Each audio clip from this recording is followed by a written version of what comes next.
Hello everyone, welcome to my channel mathematics with Janvi. अभी तक हमने 15 क्वेश्चन कर लिए हैं 3.2 के। आज हम करने वाले 16 से। अब 16 क्वेश्चन सिमिलरली है 15 क्वेश्चन के। जिन्होंने मेरी पहली वाली वीडियो देखी है उनको अच्छे से समझ आया होगा, जो नहीं भी देखी मैं उनको फिर से एक बार अच्छे से समझा दूँगी। ठीक है, अब देखो ये हमें मैट्रिक्स दे रखा है, ठीक है, और ये इक्वेशन दे रखी है। हमने प्रूव करना है कि ये ज़ीरो है। ठीक है, तो चलो स्टार्ट करते हैं। पहले तो ये आई क्या है, आइडेंटिटी मैट्रिक्स है। ये इसका ऑर्डर क्या होगा, इसका ऑर्डर सिमिलर होगा इसके ऑर्डर से।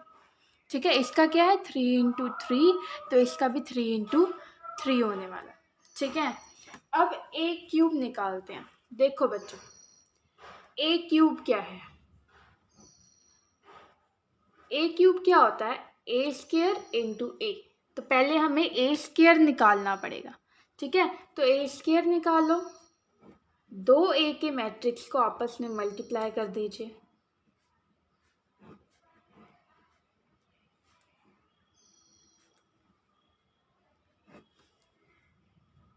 तो चलिए अब ए स्क्वायर निकालना। अब क्या है, पहली वाली रो को पहले वाले कॉलम से मल्टीप्लाई कर दीजिए। ठीक है, पहली वाली रो को पहले वाले कॉलम से मल्टीप्लाई करना है। ठीक है, अब चलो मल्टीप्लाई करते हैं। ये देखो 1 + 0 + 4। अब फर्स्ट वाली रो को सेकंड वाले कॉलम से 0, फर्स्ट वाली रो को थर्ड वाले से 2 + 6। ठीक है, अब सेकंड वाली रो को फर्स्ट वाले कॉलम से 2 आ गया। ठीक है, अब सेकंड वाली रो को सेकंड वाले कॉलम से 4 आ गया। नाउ सेकंड वाले कॉलम को थर्ड वाली रो से 2 + 3।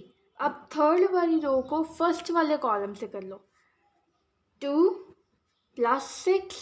अब इस वाली रो को इस वाले कॉलम से 0, इस वाली रो को लास्ट वाले कॉलम से क्या होगा 4 + 0 + 9। तो इसको सिंप्लीफाई कर लो 5 0 8 2 8 4 0 5 एंड 13। ये अपने पास आ गया ए स्क्वायर आ गया। अब क्या निकालना है हमें? ए स्क्वायर की तो वैल्यू चाहिए नहीं, हमें ए क्यूब की वैल्यू चाहिए। तो हम क्या करेंगे, ए क्यूब कैसे बनता है? A square into A. अब देखो ए क्यूब हमें चाहिए तो क्या करेंगे, A into A square. Let's calculate. देखो ए क्या है हमारे पास, ये वैल्यू दे रखी है, एज इट इज नोट कर लो। और ए स्क्वायर की वैल्यू हमने अभी अभी निकाल ली है, ये वाली 0 4 0 8 5 एंड 13।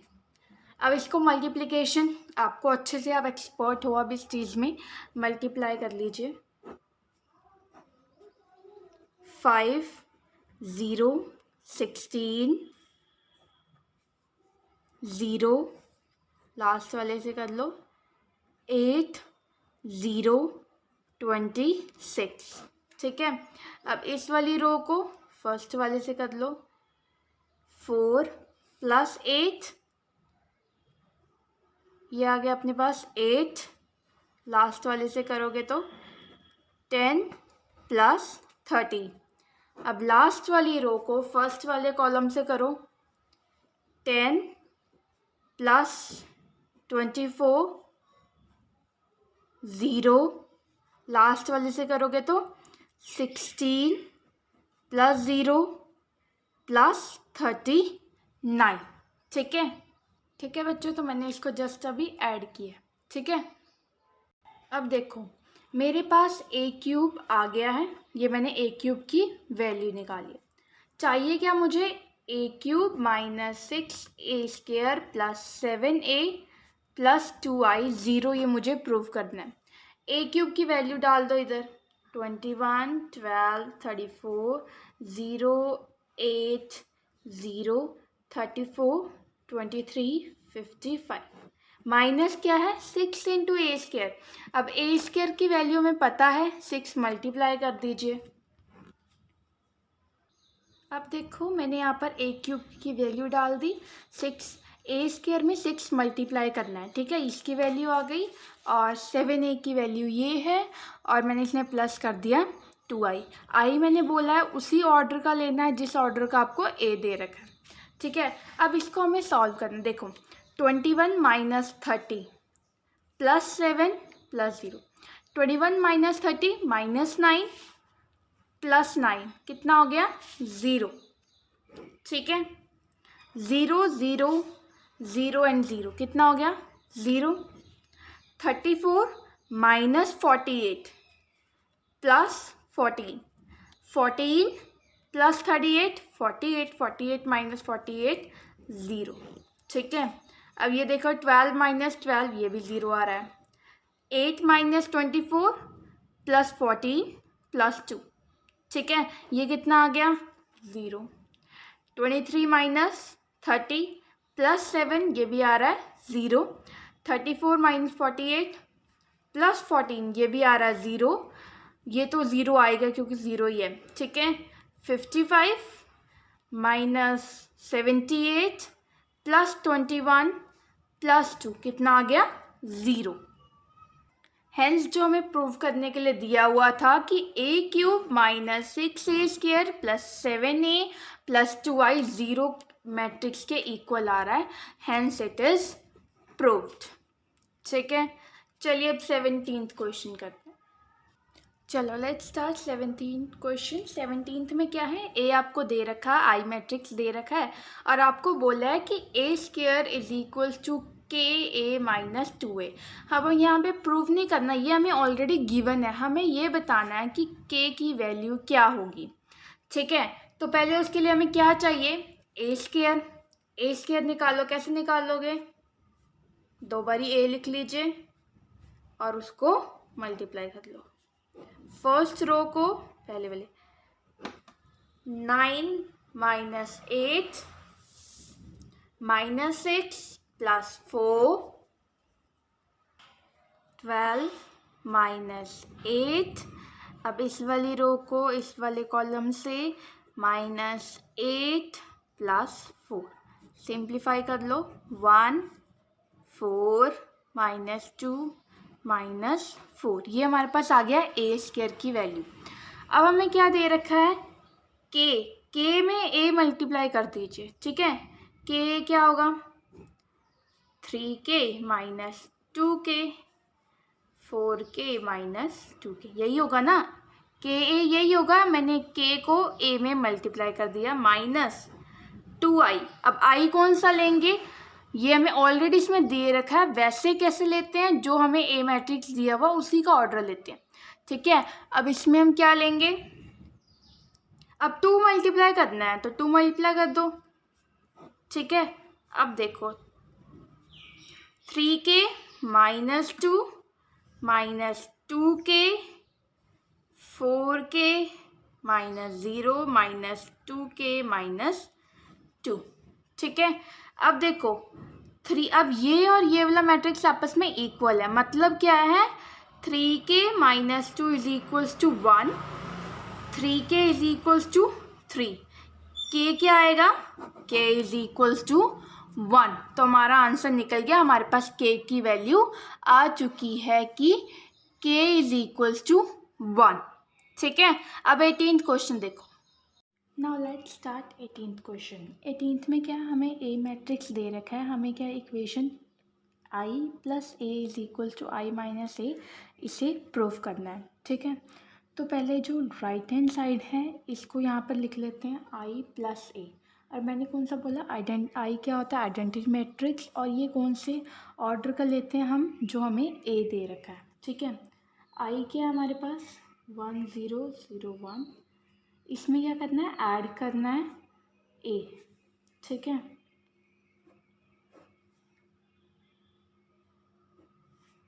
ये आ गया 0, ठीक है। इसमें ऐड कर दो 1 minus 10 alpha by 2, 1 10 alpha by 2, ये हमारे पास right hand side, left hand side आ गया, ठीक है। अब राइट हैंड साइड देखो, I minus A into cos alpha sine alpha minus sine alpha cos alpha. ठीक है, मल्टीप्लाई करना है इन दोनों को। आई माइनस ए, आई क्या है 1 0 0 1 और ए क्या है हमारे पास 0 minus tan alpha by 2 tan alpha by 2 0। ठीक है, पहले ये निकाल लेते हैं हम आई माइनस ए।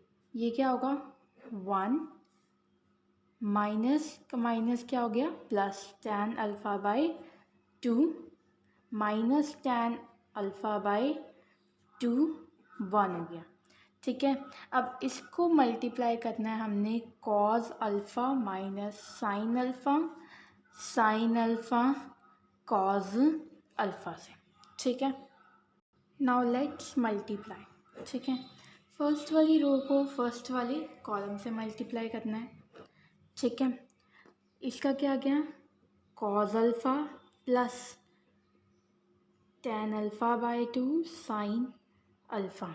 यहाँ पर क्या आ गया minus sine alpha plus tan alpha by 2 cos alpha. Now second वाली रो को फर्स्ट वाले कॉलम से करना है। Minus tan alpha by 2 cos alpha plus sine alpha multiply करना है। ठीक है, फिर अब सेकेंड वाली रो को सेकेंड वाले कॉलम से ten alpha minus minus cut गया ten alpha sine alpha plus cos alpha. अब इसको सिंप्लीफाई करना है ताकि हमारा ये और ये बराबर आ जाए। ठीक है, हमने बनाना है cos alpha plus tan alpha को क्या बनाना है हमने 1 बनाना है। ठीक है, तो टेन अल्फ़ा बाई 2 तो एज इट इज़ रहेगा। इन दोनों को हमने चेंज करना है। इसमें क्या करना है कॉज अल्फ़ा को हम लोगों ने पुट करना है 1 minus ten square alpha by 2 over 1 minus 1 plus ten square alpha by 2। ये वाला फॉर्मूला कहाँ से आया कॉज 2 थीटा का फॉर्मूला होता है 1 minus ten square theta over 1 plus ten square theta. अब इसी तरह से यहाँ पर साइन की जगह भी हमने यही वाला फॉर्मूला लगाना है। ठीक है, अब देखो साइन अल्फ़ा का क्या फॉर्मूला है। साइन अल्फ़ा का फॉर्मूला है 2 tan alpha by 2 over 1 minus 1 plus tan alpha by ten square alpha by 2। ठीक है, इन दोनों की वैल्यूज़ यहाँ पुट करनी है। अब हमने कॉज को ये पुट करना है 1 प्लस और साइन को ये पुट करना है, क्योंकि अगर हम कॉस अल्फ़ा साइन अल्फ़ा ऐसे ही रहने देंगे तो ये सॉल्व नहीं होंगे। हमें कॉज और साइन को टैन की फॉर्म में कन्वर्ट करना है और उसके लिए हमारे पास ये 2 फॉर्मूले हैं। ठीक है, तो यहाँ पर मैंने ऑलरेडी वैल्यू पुट कर दी है। ठीक है, अब इसमें क्या करना है ये फॉर्मूला नहीं होता हमारी। I am just solving for this one, I am just solving for this one now. ठीक है, इसके लिए अभी सॉल्व कर रही हूँ A11 के लिए। ठीक है, ये देखो अब यहाँ पर ये आ गया, इसकी मैंने वैल्यू पुट कर ली और इन दोनों के डिनोमिनेटर सेम है, डिनोमिनेटर नीचे। अब ये किसका फॉर्मूला है 1 प्लस टेन स्क्वायर अल्फ़ा का अल्फ़ा बाई 2 का फॉर्मूला है और नीचे भी क्या है 1 plus ten square alpha by 2। ये कटिंग हो जाएगी तो क्या आ गया 1, मतलब A11 हमारे पास 1 आ गया। अब देखो A12 के लिए हमें क्या करना है, क्या दे रखा है A12 क्या है minus sine alpha plus tan alpha by 2 cos alpha है। ठीक है, अब साइन की क्या वैल्यू है -2 tan alpha by 2 1 plus ten square alpha by 2 plus tan alpha by 2 और कॉस की वैल्यू है 1 minus ten square alpha by 2 1 plus ten square alpha by 2। ठीक है, अब मल्टीप्लिकेशन करनी है -2 tan alpha by 2 plus tan alpha by 2 minus ten cube alpha by 2। फिर क्या आ गया यहाँ पर 1 plus tan square alpha by 2। ठीक है, अब क्या करना है, इसमें से मैंने माइनस कॉमन ले लिया और tan अल्फ़ा बाई 2 मैंने कॉमन ले लिया। ठीक है, अंदर क्या बचा मेरे पास, 1 plus tan square alpha by 2 और नीचे भी क्या है, 1 plus tan square alpha by 2। इसकी कटिंग होगी तो क्या बचा हमारे पास, माइनस tan अल्फ़ा बाई 2। ठीक है, ये हमारे पास आ गया 1a12। ठीक है, इसी तरह से a13 भी निकलेगा और a14 भी, क्योंकि ये दोनों आपस में सिमिलर हैं तो वो मैं नहीं निकाल रही हूँ। ठीक है, उसी तरह से ये भी निकलेगा। तो this is finished our 18th question. अब हम करेंगे 19th question. Now 19th question. A trust fund has rupees 30,000 that must be invested in two different type of bonds. जो पहले बॉन्ड्स में 5% इंटरेस्ट है, सेकंड वाले बॉन्ड में 7% इंटरेस्ट है। अब उन्होंने बोला मैट्रिक्स मल्टीप्लिकेशन से आपने इसको सॉल्व करना है। How to divide 30,000 among the two type of bond. अब इस 30,000 को इन टू टाइप ऑफ बॉन्ड्स में हम लोग कैसे डिफाइन करेंगे। अगर हमारे पास एनुअल इंटरेस्ट जो है एक बारी 1800 है और उसके बाद है 2000, पहले 1800 के लिए सॉल्व करेंगे। ठीक है, अब total amount of annual interest, अब क्या है, एनुअल इंटरेस्ट क्या होता है। ठीक है, उसमें क्या है, जितना हमारे पास इंटरेस्ट, जितना परसेंट इंटरेस्ट हमें देना पड़ता है उसको हम मल्टीप्लाई करते हैं अमाउंट से। ठीक है, कितना कितना उसका अमाउंट है। ठीक है, अब इंटरेस्ट क्या है, एक का है 5%, दूसरे का है 7%। ठीक है, ये हो गया, हमने मैट्रिक्स बना लिया।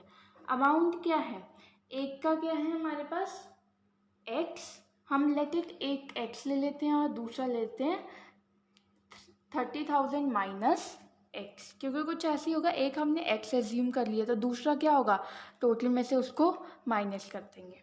ठीक है, अब क्या है, इसको मल्टीप्लाई कर दीजिए। अब y I have taken it into 1 into 2 और इसको मैंने 2 इंटू 1 लिया है, क्योंकि हमें आंसर किस में चाहिए, 1 1 में चाहिए, इसलिए। ठीक है, तो फर्स्ट वाली रो को फर्स्ट वाले कॉलम से मल्टीप्लाई कर दो, x plus 700 into 30,000 minus x. अब उन्होंने बोल रखा है कि एनुअल इंटरेस्ट एक बार ही हमारे पास क्या है, 1800, इसको इक्वल करना है हमने 1800 के। ठीक है, मल्टीप्लाई कर लो,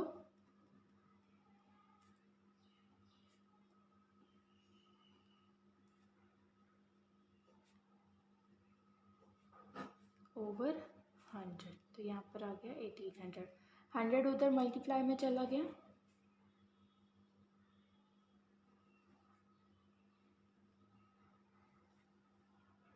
तो ये हमारी इक्वेशन आ गई। ठीक है, अब क्या करना है, -2x हो गया प्लस ये हो गया। ठीक है, और यहाँ पर क्या है 1840।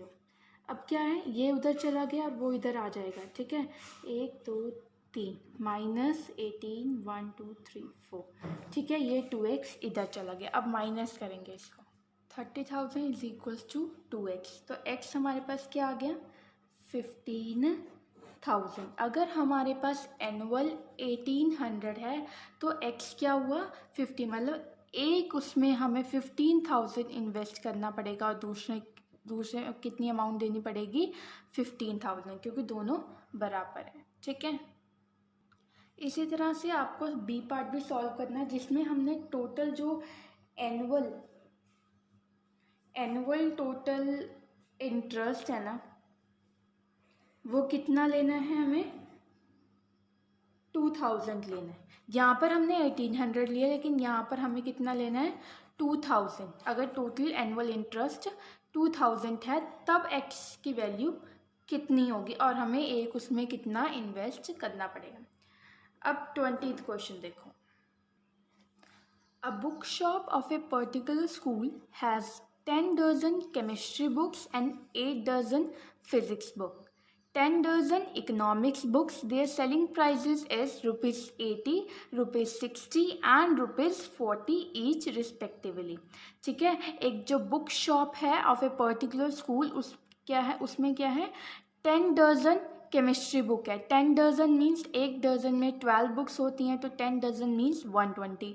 इन्हें डजन मतलब है मल्टीप्लाई करना है किससे, 12 से. ठीक है, और द सेलिंग ऑफ प्राइस, जो उनके बेचने का प्राइस है वो रुपीज़ 80 है for chemistry, rupees 60 for physics and economics के लिए रुपीज़ 40. हमने क्या फाइंड करना है, find the total amount the book shop will receive from the selling all the books. अगर वो सारी बुक्स सेल कर ले तो उसे कितना का अमाउंट मिलेगा यूजिंग मैट्रिक्स एल्जेब्रा. मतलब मैट्रिक्स मल्टीप्लिकेशन से हमें निकालना उससे कितनी अमाउंट मिलेगी सारी बुक्स बेचने में. ठीक है, अब देखो केमिस्ट्री के लिए कितनी है, 10 dozen. 10 dozen means 120 for chemistry. ठीक है, उसके बाद 8 dozen for physics. 8 dozen means 8 into 12. ठीक है, उसके बाद इकोनॉमिक्स के लिए 10 डजन विच इज़ 10 इंटू 12. ये हो गया फिजिक्स के लिए, और ये है हमारे पास इकोनॉमिक्स के लिए. ठीक है, अब उन्होंने बोला है द प्राइस ऑफ सेलिंग, ये तो हो गई टोटल बुक्स.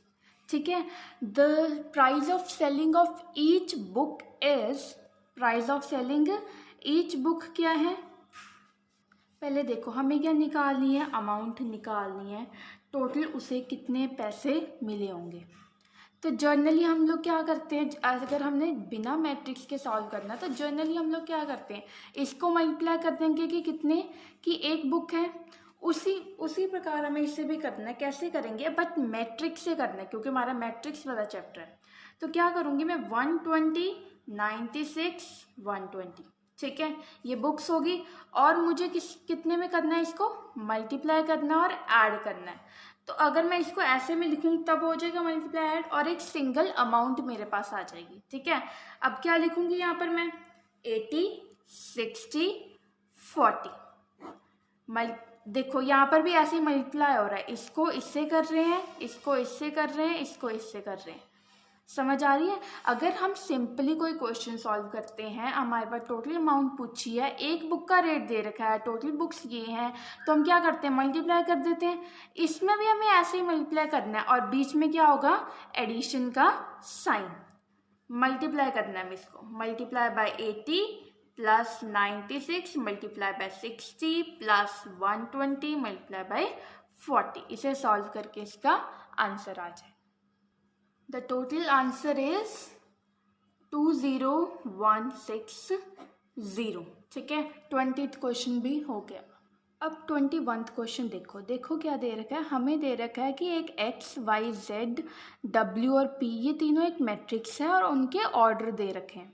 ठीक है, अगर उन्होंने बोला the restriction on n, k and p so that py and wy will be defined as, k की वैल्यू क्या होगी.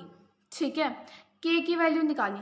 अब देखो अगर ये दोनों आपस में मल्टीप्लाई हो रहे हैं, पी वाई और डब्ल्यू वाई, मतलब इन दोनों के ऑर्डर, इन दोनों देखो मैं आपको बताती हूँ.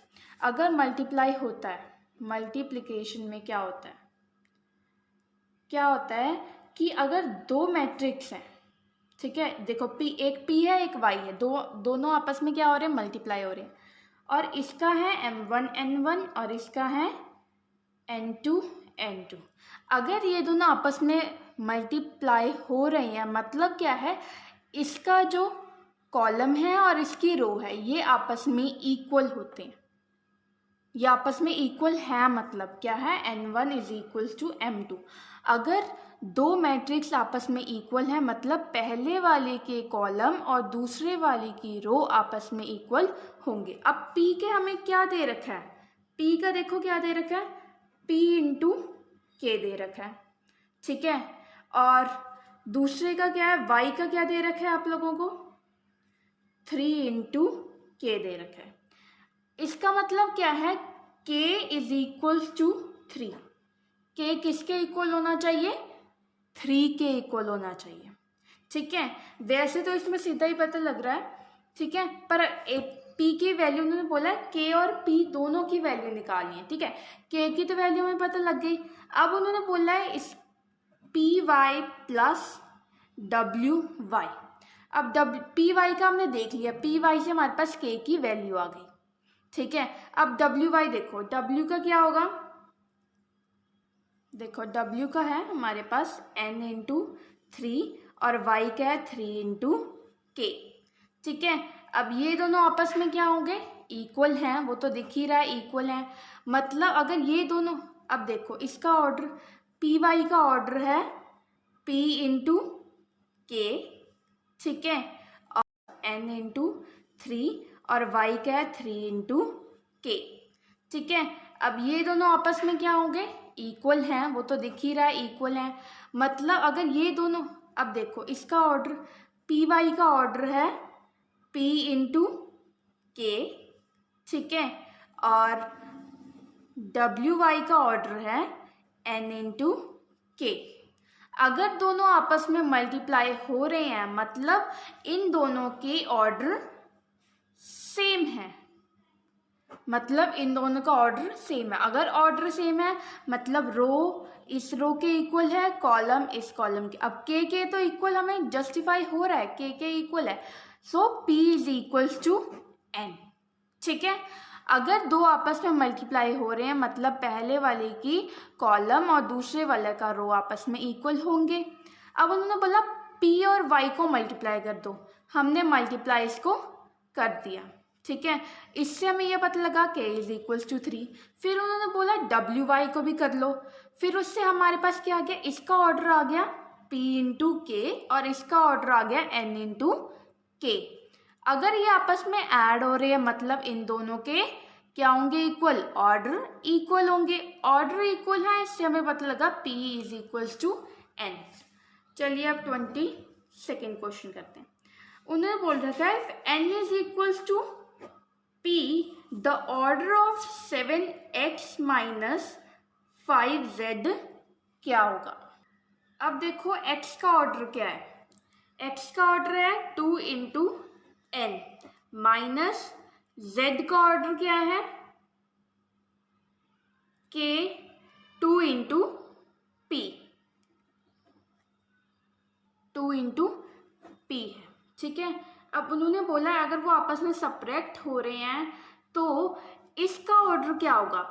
अब देखो ऑर्डर अगर हमने 7 मल्टीप्लाई करे यहाँ पर चाहे 10 मल्टीप्लाई करे, इससे ऑर्डर में कोई फर्क नहीं पड़ता है, ऑर्डर एज इट इज रहता है, चाहे जितनी भी स्केलर क्वांटिटी हम उसमें मैट्रिक्स में मल्टीप्लाई कर ले। देखो अगर ये 0 0 0 है, ठीक है, इसमें 2 मल्टीप्लाई कर लिया, समझ लो यहाँ पे 1 है, ठीक है, 2 मल्टीप्लाई कर दिया तो 2 0 0 0, इसके ऑर्डर में कोई चेंज नहीं आया, इसकी नंबर्स में चेंज आया, एलिमेंट्स में चेंज आया, ऑर्डर में चेंज नहीं आता, तो ये ऑर्डर एज इट इज रहेगा। अब उन्होंने बोला कि तो इसका ऑर्डर बताओ, इसका ऑर्डर क्या है, देखो 2 multiply n minus 2 into p। अगर ये दोनों सब्ट्रैक्ट हो रहे हैं, ऐड या सब्ट्रैक्ट जो भी होते हैं हमें हमारे पास, तो उन दोनों मैट्रिक्स के ऑर्डर सेम होने चाहिए। अब यहाँ पे सब्ट्रैक्ट हो रहा है, यहाँ पर ऐड हो रहा था, इनके क्या हो रहे थे, ऑर्डर सेम था, यहाँ पर भी सब्ट्रैक्ट हो रहा है तो इसके ऑर्डर सेम है, मतलब n is equal to p।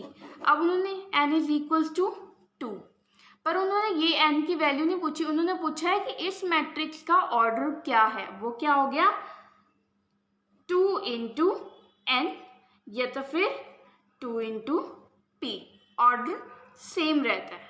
ठीक है, अब क्या है 2 इंटू n, अगर देखो ऐड में है तो इन दोनों का ऑर्डर सेम है, मतलब 2 into n is equals to 2 into p, 2 2 equal है और n is equals to p है, सॉरी यहाँ पर p आएगा, n is equals to P है। इसका क्या मतलब है, इसका जो ऑर्डर होगा वो इन दोनों ऑर्डर में से कोई एक लिख सकते हैं हम, ये भी लिख सकते हैं, ये भी लिख सकते हैं, दोनों आपस में इक्वल है। उन्होंने ऑप्शन में 2 इंटू n दे रखा है, तो आपका सही ऑप्शन है B 2 इंटू n। तो ये हमारे पास 3.2 फिनिश हो गई है और कल मैं आपको करवाऊंगी 3.3। Thank you for today. If you like the video, if you like the explanation, please like, share and subscribe my channel.